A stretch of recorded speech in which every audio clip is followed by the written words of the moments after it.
I mean, obviously innovation is a key fuel to the engine of the economy, and it's something that, us as Kiwis have always been good at, taking a couple of things and smashing them together and figuring out new solutions. In particular, in the hard tech stuff, it kind of feels like we've been through the software era and we're going back to our roots of like number 8 wire and building things, which is really exciting to see, like really hard stuff. The New Zealand Tech Podcast, brought to you by Gorilla Technology, proactive and strategic IT. I'm Paul Spain, and it was such a privilege to attend the 2026 High Tech Awards Gala dinner on Friday. A really inspiring evening celebrating the incredible organisations and individuals that have helped lift the New Zealand tech sector over the last 12 months. And super pleasing to also have our political leaders in attendance, including Prime Minister Christopher Luxon and Leader of the Opposition, Chris Hipkins. In this episode, we are featuring some short and insightful interviews that cover winners across 6 of the categories of the 2026 High Tech Awards. A huge thank you, of course, to our incredible show partners, One New Zealand, Spark, 2 Degrees, Workday, Fortinet and Gorilla Technology. We appreciate their support of the New Zealand Tech Podcast and New Zealand's tech and innovation ecosystems. First up, we're talking with Vaughan Fergusson, known as founder of Vend and also Pam Fergusson Trust. He was awarded the Tait Communications Flying Kiwi for 2026. Well, Vaughan Fergusson, congratulations on winning the Flying Kiwi That's Award. awesome. This is a huge recognition, and It's an incredible honour. so well done. I'm keen to just understand what does this mean to you after many years and many achievements to be recognised in front of your peers at the High Tech Awards in this way. Well, I mean, an incredibly emotional moment for me, I think.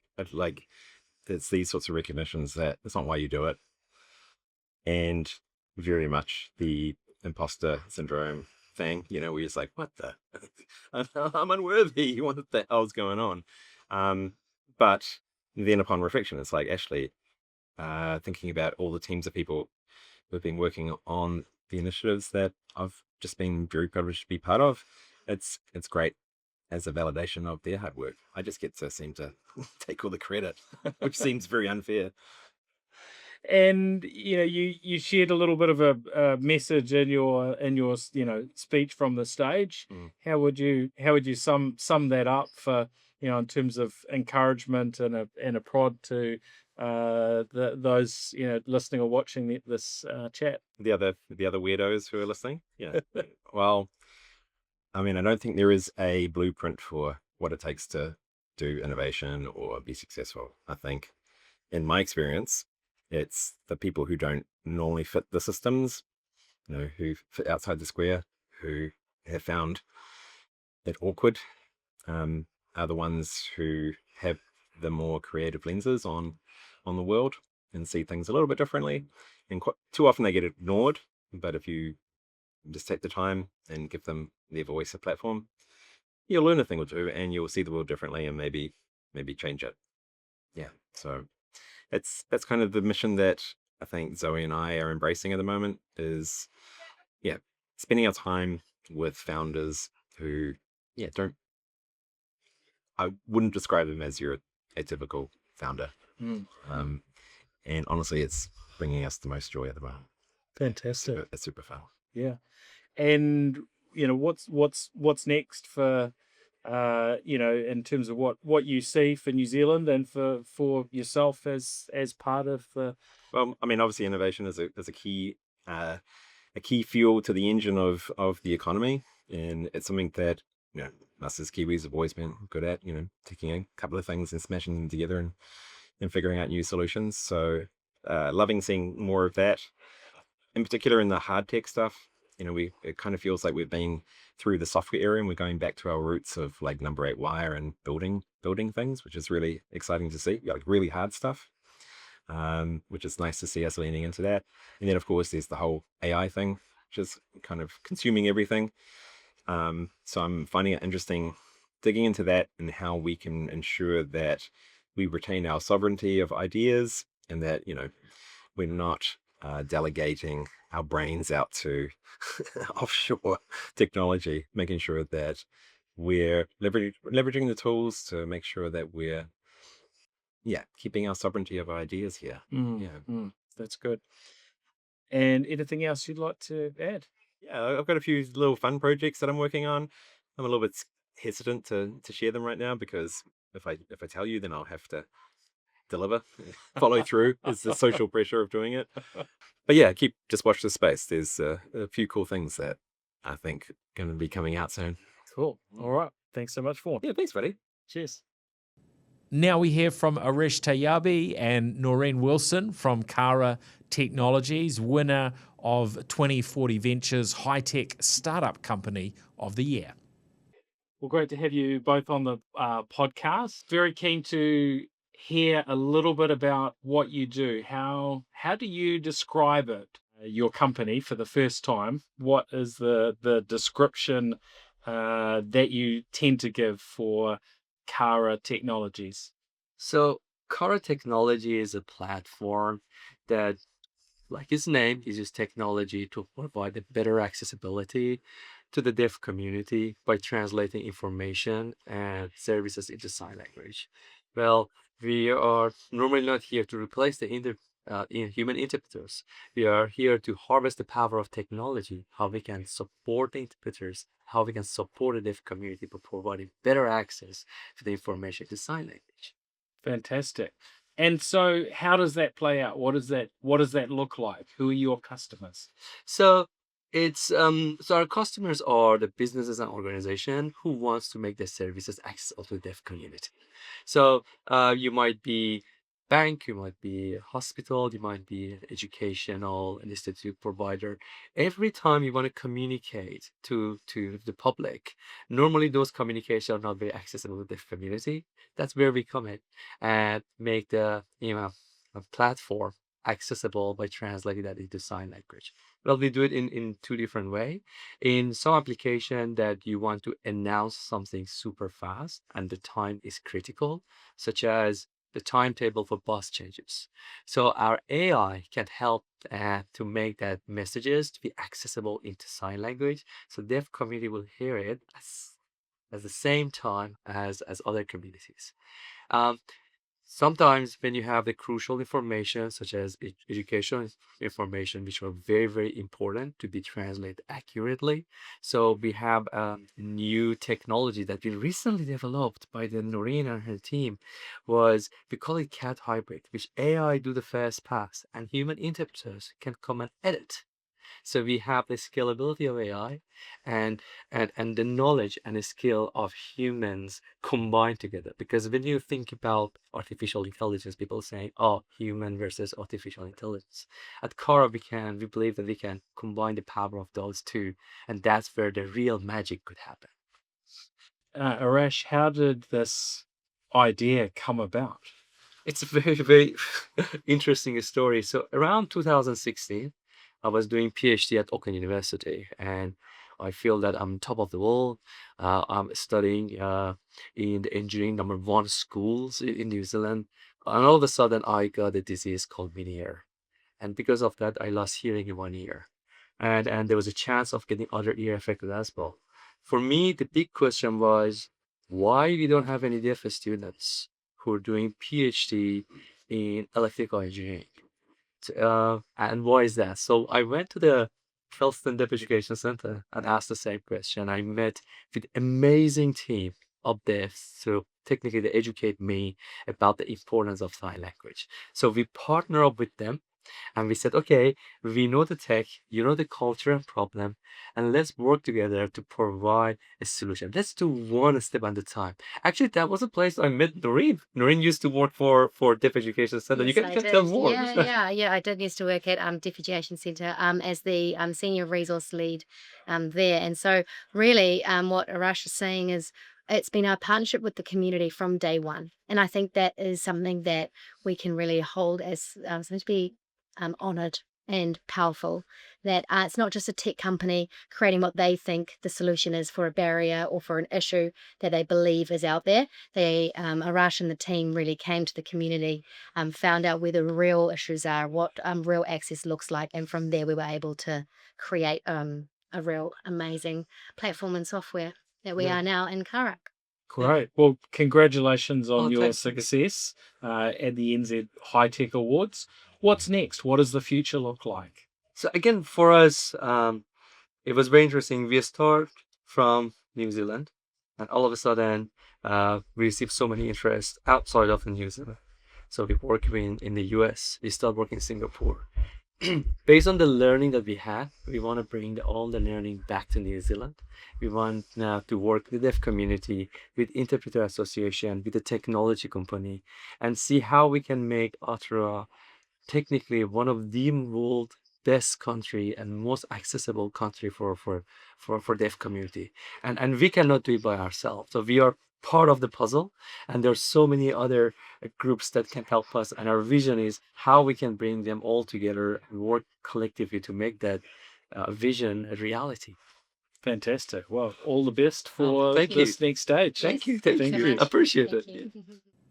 And now we're talking with Jock Richardson and Peter Tait from TCS, this year's winner of Kiwibank Most Innovative High-Tech Solution for a More Sustainable Future. Great to have you on the podcast.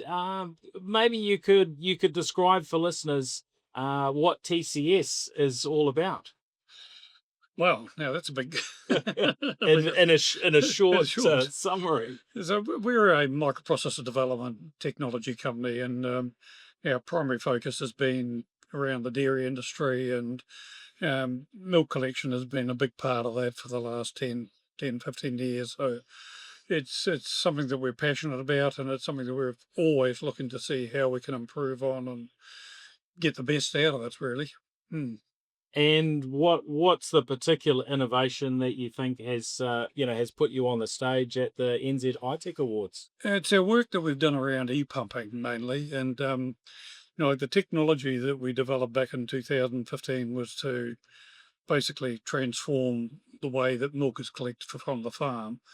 But of course, the ongoing problem of carbon emissions and noise and that are associated with milk tankers was something that we've been looking at for a number of years to try and see whether we can come up with a resolution around it. So developing that technology also meant how do you make it sustainable from a componentry, and how do you manage lithium phosphate batteries to the optimum, and how do you pump milk to the optimum speed and performance. And there's a whole raft of technology that goes around to getting that to work successfully. Yeah. So we've essentially enabled the tanker to turn off when it gets on farm, so it doesn't have to drive a hydraulic pump anymore. It doesn't have to have a PDO driving a hydraulic pump.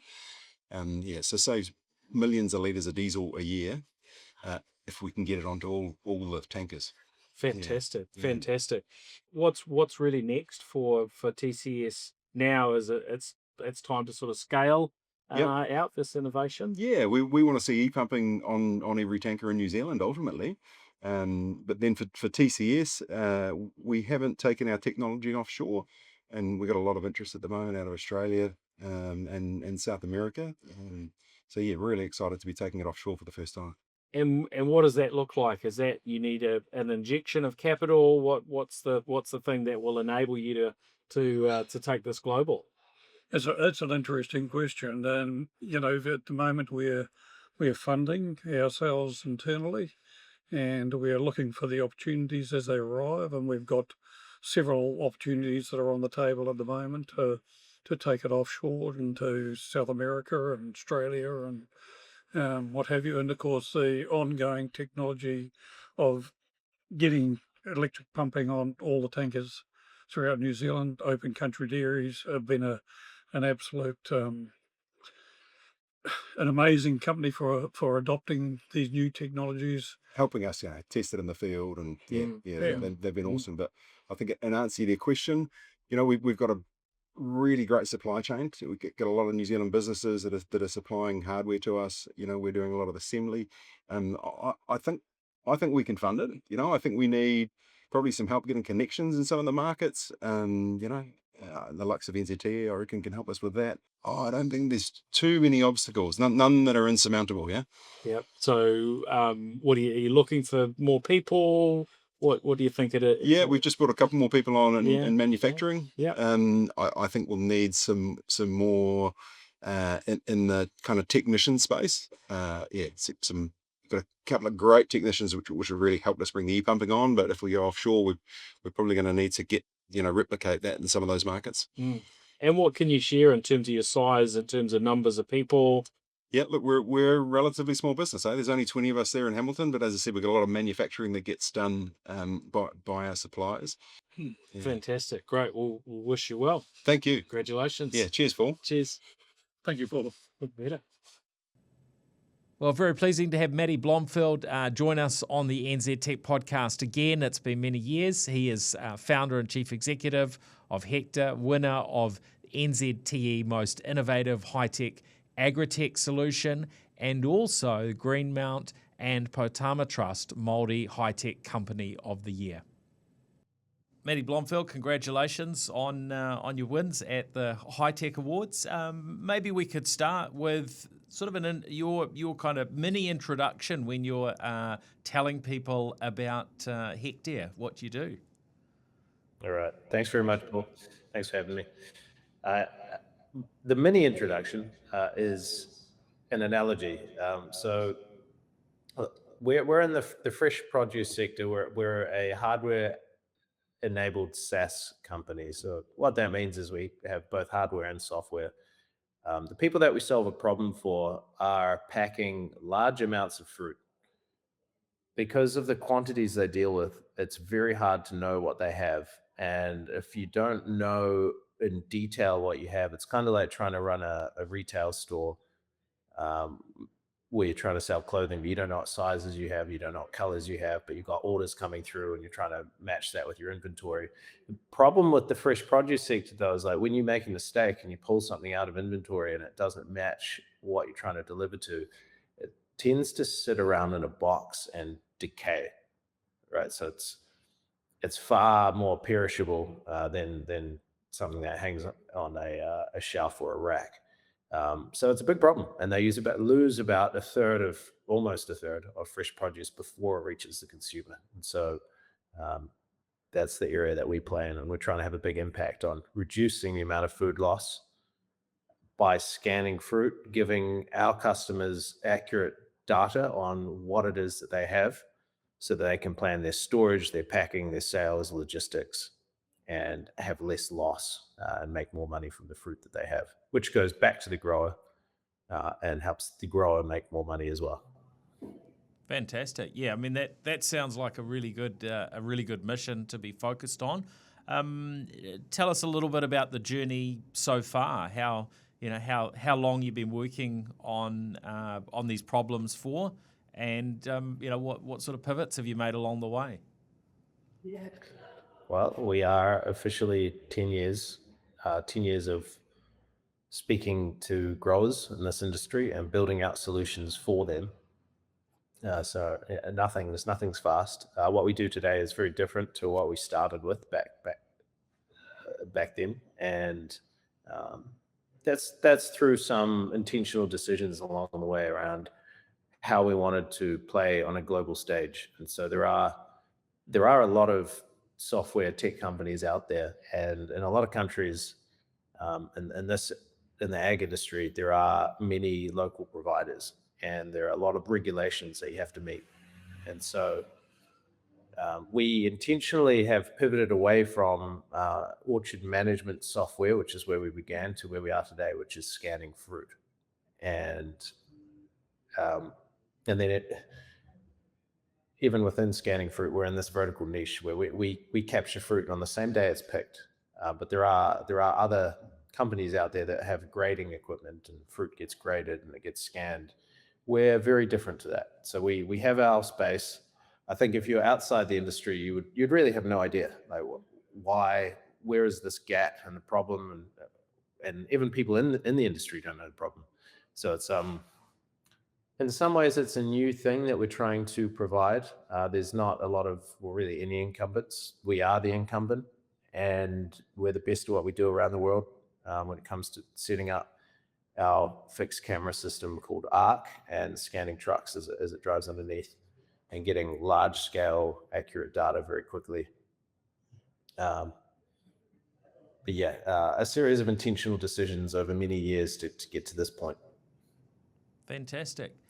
And you're largely generating revenue internationally. Tell us how you've built up that international customer base. Well, you have to get out there. I think closing deals remotely or telesales or over Zoom or it doesn't. In the ag industry, you still have to have trust and a relationship with the person that's buying, and the sales cycle is a bit longer. They've been burnt out by a lot of tech offers in the past as well. So there's promises of things that are going to come about and then they don't really happen. And like robotic harvesting is an example of something that's really not come to fruition over almost 2 decades. And so they're hesitant to buy. And what that means for us is we have to set up people, either our own team or have some trusted advisors that we work with in markets in order to have any success. And that's also a very interesting industry because we could do really well in Washington State in the US, but another market like Spain really doesn't, it doesn't matter that we've done that in the US. They'll say, okay, but what have you done in Spain? Same with an Italian customer. Okay, but who are you working with here in Italy? And even then it's like very regional. It doesn't matter that you work in South Tyrol. It's okay, but who are you working with in Bologna, or who are you working in Piemonte? And so it's like you really have to get in there. And so our team is positioned around several different countries. Our sales and CS. I spend a lot of time in these markets myself. And if I didn't do that, I really wouldn't know what's going on. It's a tricky one. There is no simple answer. Mm. And what can you share in terms of things on the financial front, how you're funded and how your growth is? So ag tech in general is very, very difficult, I think, and there's slower growth compared to other verticals. We had a very strong year, 2025. We grew by about 85% year on year in terms of ARR. And I think what was really compelling, and even for these recent awards, is we had around 150% net revenue retention, which is evidence of how much our customers expand after they start working with us, and also having high retention. And so for us, those are really key underlying metrics that we are targeting kind of a year-on-year basis. And if we can keep that up, this is it'll be a really substantial company in the next few years. We do have big ambitions and where we want to take it. We have a belief that the underlying technology itself is useful to the pack houses and distributors of fruit around the world and the crops that we deal in. And so if we get the technology right and really nail it in and how it can be rolled out in different countries, then this business has the opportunity to become a multi-billion-dollar company from New Zealand, solving something very difficult that is impactful. And that's the part that we're after. Fantastic. Well, congratulations on the progress to date. And you've recently done a Series A funding round, I believe. Yeah, that's right. Yeah. So we had an oversubscribed round. We went out to the market looking for 10 mil, and closed about 12.5, which is as much as we wanted to take. But it's great for us. It certainly gives us more time and capacity to go out there and do things right. Sometimes you do have to make these trade-offs between short-term and longer-term. And when cash is tight, those trade-offs are more pronounced.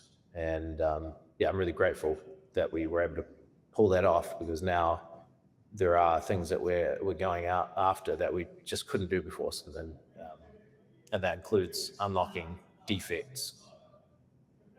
So being able to detect defects from a single scan, it'll be game changing for the citrus market, for the apple market. Very, very excited for us and the customers that we work with today that are really looking forward to having that technology from us. That's great. And what could you share in terms of a key lesson or two that you've learnt along the journey so far? I know there's probably lots, Matty. Yeah, look. This one's it goes both ways, but don't do ag tech. That's the lesson. But at the same time, now being in this industry for 10 years, I love this industry. It's so honest and brutally hard, and even our customers go through so much pain. Just talking this morning about some Polish customers that have lost their crop for 3 years in a row. It's wild. And the relationships in it, though, and the people that we deal with, it's awesome. It's awesome. And solving something hard and not being easy to roll it out there across the world. All of these things that make it hard are what make it worthwhile. And is my advice. Don't do ag tech, but at the same time, what an industry. I love it, and I wouldn't have it any other way. Fantastic. And maybe a leadership insight, something that you've learned about leading Hectre? I think something that is true for us after all this time is the types of people that are in the company and the culture that we've maintained. We've been careful about the types of people that we bring in, but also we take action when something's not right. And so just thinking about leadership, we have a very supportive group of people in this company. In fact, I don't know how many people have worked in this business over the last 10 years, and they've said, this is the best company I've ever worked for. For me, that's super meaningful, but I think a big part of it just comes down to two things.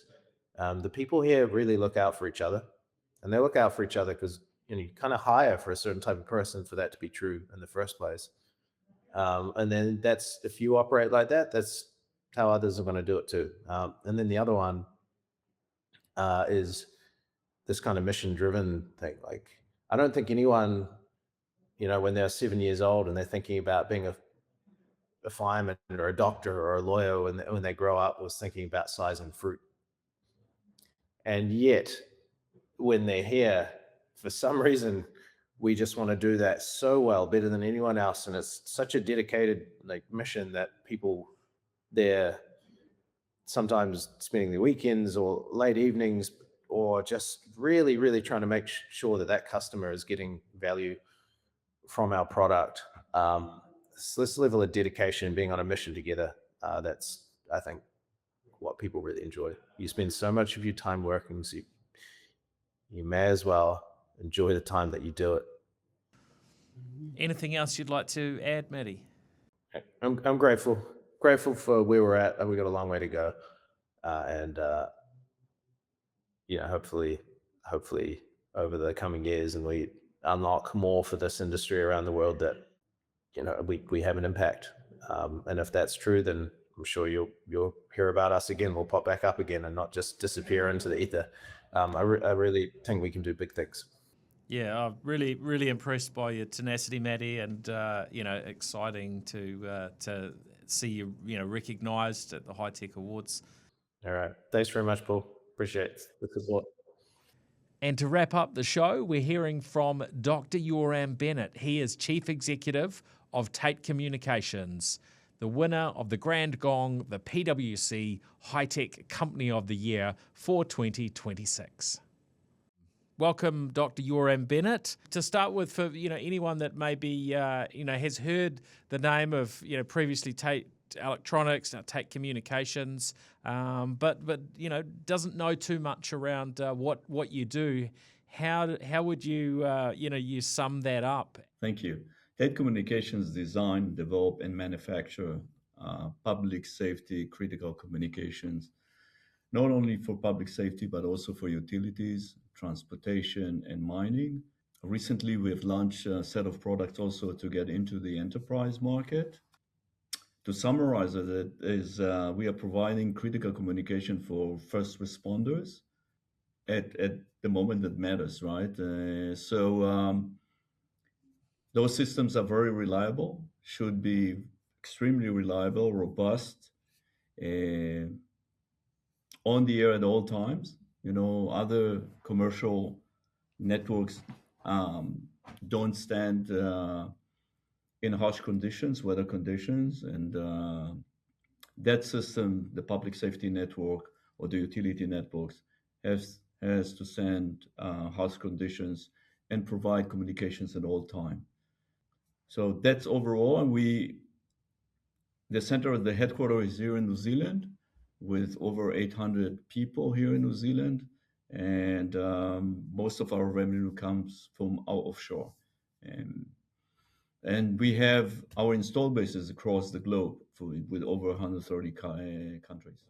Yeah, that's incredible.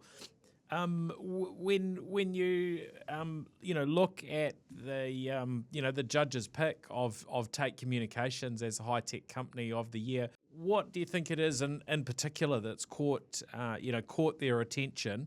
Because we've got some pretty interesting companies that were also nominated.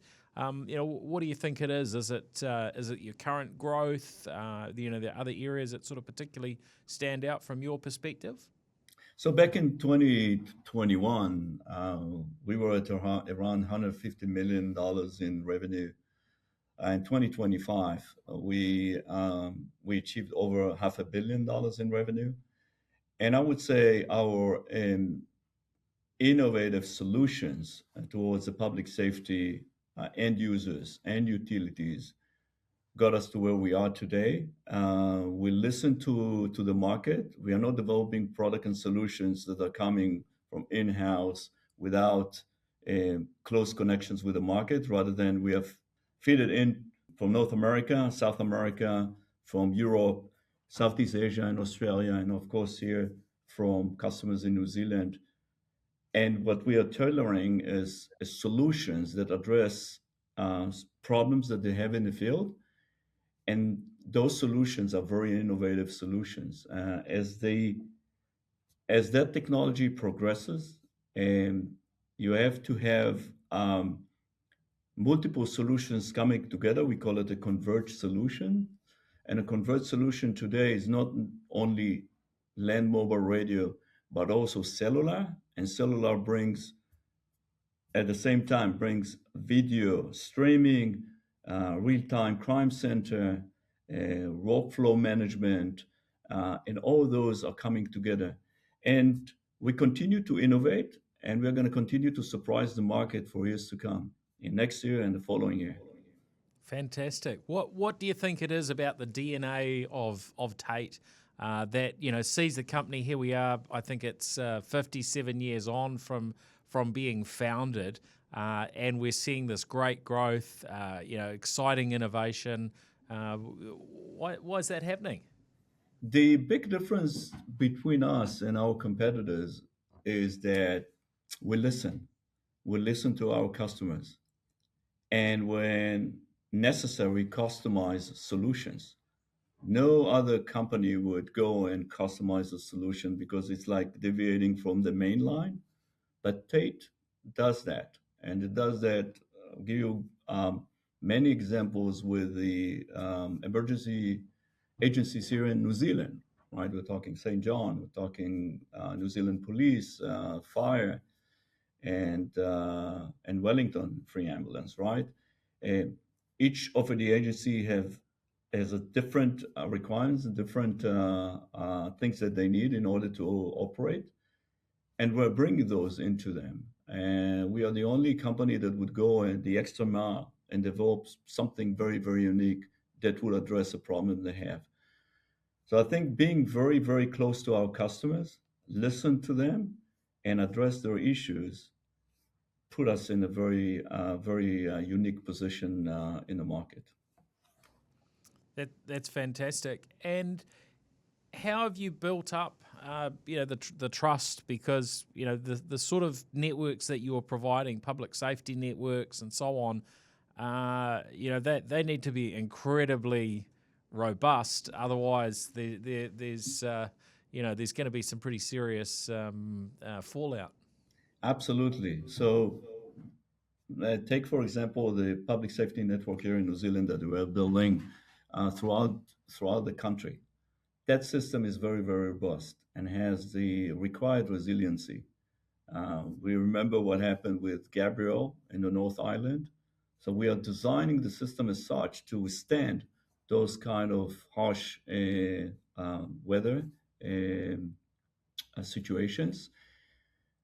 Whether it's extra batteries, whether it's extra generators, some of the sites are off-grid sites, no power. So we're making sure that they withstand few days without being able to get to those sites. And when you talk about linking backhauls, you have multiple redundancies to make sure that if one side goes down, the other would take over. Not only from the capacity and the range perspective, but also the coverage and to provide first responders with the ability to communicate at all times. There is no other option because those systems are very critical. Well, I trust you really enjoyed hearing from the incredible awardees that we had on the episode. And, of course, a huge congratulations to all the other winners and finalists from the High-Tech Awards for 2026. Stay tuned, of course, because we will be talking to more of those who were featured in the High-Tech Awards in future episodes, and we'll have some more in-depth interviews coming too. Be sure to listen or watch every week to ensure you're up to date with the best insights from New Zealand's incredible tech sector. And a big thank you to our amazing show partners, including Workday, Fortinet, 2 Degrees, Spark, One New Zealand, and Gorilla Technology. If you're not already following us on Spotify, YouTube, or your favourite social or audio platform, now's your chance. This is Paul Spain signing out for another week. I will catch you again on the next episode. Catch you then. The New Zealand Tech Podcast, brought to you by Gorilla Technology, proactive and strategic IT.